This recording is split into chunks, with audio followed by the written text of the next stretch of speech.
In the glittering days of Hollywood's golden age, cameras flashed, gowns sparkled, and audiences believed they were witnessing gods walking among mortals.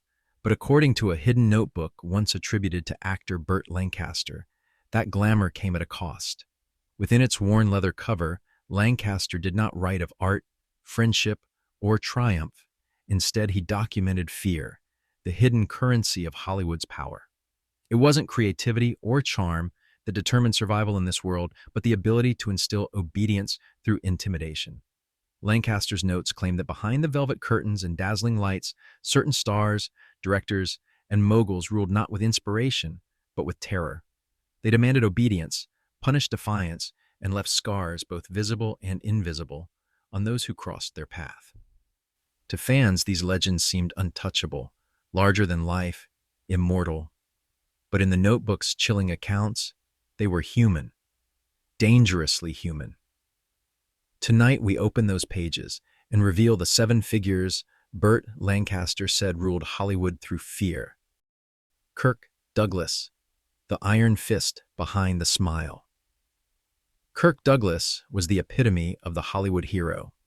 With his chiseled jaw and steely eyes, he led legions of men in Spartacus and stood as a symbol of courage. He was the actor who declared, "I am Spartacus," and audiences believed him. But in Lancaster's notebook, Douglas was no liberator. He was a tyrant, cloaked in charm. Lancaster wrote of Douglas wielding power over co-stars with surgical precision, casting decisions bent to his will. Actresses who resisted his advances were quietly replaced. Rival actors found themselves mysteriously blacklisted after crossing him. On one film in the late 1950s, Lancaster claimed Douglas threatened to shut down production unless a young actor who had challenged him was removed from the cast. Within a week, that actor's contract was shredded and his Hollywood dreams dissolved. Even his friendships, Lancaster suggested, were defined by dominance. Douglas allegedly cultivated loyalty not through kindness, but through intimidation. He was the sun around which others were forced to orbit, even if it burned them alive. To the public, Douglas was courage embodied. To those who worked with him, Lancaster suggested he was an executioner with a smile, one who left careers in ruins and colleagues trembling. Alfred Hitchcock, master of terror. On and off screen, Alfred Hitchcock was the master of suspense, crafting cinematic nightmares that still unsettle audiences today. But Lancaster's note suggested the real horror was not confined to the screen. Actresses bore the brunt of his control. Tippi Hedren, star of The Birds, later spoke openly of the torment she endured. Physical danger, endless takes, manipulation so cruel it drove her to the edge. According to Lancaster, this was not an exception, but the rule. He described Hitchcock as a man who relished absolute control. His sets were kingdoms, and he was the undisputed ruler. Crew members whispered instructions in fear of his wrath. Actors were pushed to psychological breaking points to capture authentic performances. One young extra, Lancaster claimed, left the business altogether after a single film under Hitchcock, saying she'd rather scrub floors than face such cruelty again. Lancaster's words painted Hitchcock as more than a director. He was a puppet master whose cruelty spilled far beyond the screen. Fear wasn't simply his subject matter. It was his method. Otto Preminger, the dictator of the set. To the public, Otto Preminger was a visionary, pushing boundaries with daring films like Anatomy of a Murder.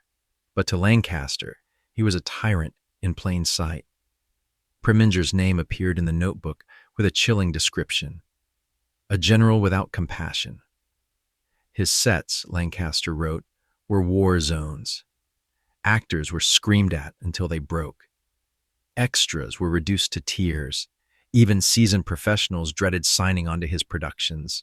One particularly chilling story involved Preminger forcing an actress to stand in freezing conditions for hours as punishment for questioning a line delivery. Cameras rolled as her lips turned blue, but no one dared intervene. For Lancaster, Preminger represented the ultimate contradiction of Hollywood, brilliance built on the broken spirits of those who served under him. He didn't just direct films, Lancaster allegedly scrawled, he commanded battles. Joan Crawford fear in the family. Joan Crawford was Hollywood royalty, statuesque, commanding, unforgettable. Her career spanned decades, and she became a model of elegance. Yet in Lancaster's telling, her power came not only from her roles, but from the fear she inspired at home. His notes echoed the chilling stories later confirmed by her daughter Christina in Mommy Dearest. Coat hangers used as weapons, midnight tirades, punishments for the slightest imperfection. To the outside world, Crawford was elegance personified. Inside her home, she was a dictator. Lancaster wrote that Crawford carried her obsession with control from the studio into her living room. Her children, he allegedly scrawled, were not raised. They were ruled. He even noted whispers from house staff who claimed to live in a constant state of vigilance. A single mistake, a dish out of place, a poorly ironed dress, could trigger rage. Behind her glamorous smile was a woman who believed fear was a sharper tool than love. Jack Warner, the studio dictator. Jack Warner, one of the infamous Warner brothers, built an empire of film. To the public, he was the mogul behind classics that defined generations. But Lancaster's notebook portrayed Warner as a king who ruled his domain with iron fists and ruthless threats. Actors under Warner's contract were his property. He controlled their roles, their salaries, even their personal lives. Step out of line, and punishment came swiftly. Careers vanished overnight. Scripts disappeared. Contracts were torn to pieces. One chilling entry told of a rising young actor who tried to break his contract to pursue a role elsewhere. Within days, Warner had destroyed the opportunity and ensured no other studio would hire him. The actor never worked again.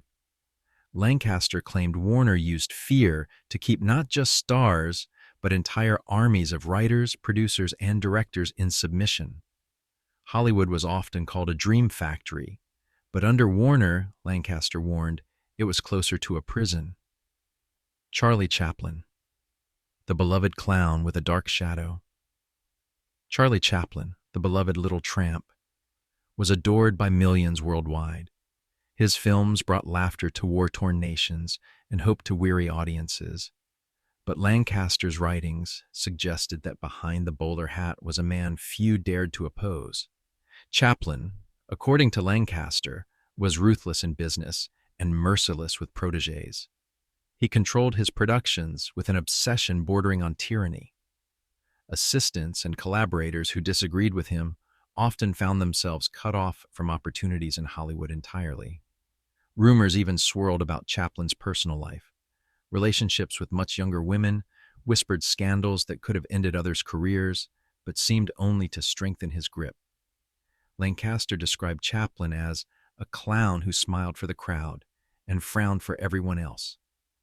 His power came not from overt violence, but from his ability to silence and isolate those who opposed him.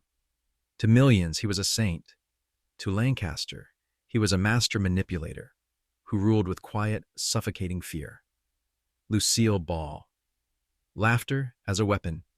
Lucille Ball, America's comedy queen, seemed the most unlikely figure on this list. She was the star of I Love Lucy, her laughter echoing in millions of homes, but Lancaster's notebook offered a darker portrait. At Desilu Studios, Ball wasn't just a performer. She was an empire builder. Lancaster claimed she ruled her staff with meticulous cruelty. Writers were allegedly tracked, their mistakes logged and punished. Rumors swirled of hidden microphones installed to spy on employees. One entry told of a script thrown back in a writer's face, with Ball laughing as she humiliated him in front of peers. Her smile built empires, Lancaster wrote, but it also broke men. Even her marriage to Desi Arnaz reflected her need for dominance. Lancaster suggested that while Arnaz may have been the public playboy, it was Ball who pulled the strings behind closed doors, ensuring no one, not even her husband, could eclipse her authority. Behind the laughter was a ruler who demanded loyalty through fear, turning comedy into a razor's edge. Burt Lancaster's notebook may never be proven real, but its stories, echoed by whispers and testimonies across decades, suggest that the golden age of Hollywood was not simply about glamour, beauty, and stardom. It was about control, and often control through fear. These seven figures, actors, directors, moguls, each left legacies etched in film history. They are remembered for their brilliance, their glamour, and their artistry. But Lancaster's writings remind us that behind the art we celebrate were lives lived under the weight of intimidation. The stars we adored may have ruled their world like monarchs, but their kingdoms were built not only on talent, but on terror. The notebook ends not with praise, but with a warning. Fear ruled Hollywood as much as fame. Which revelation shocked you most?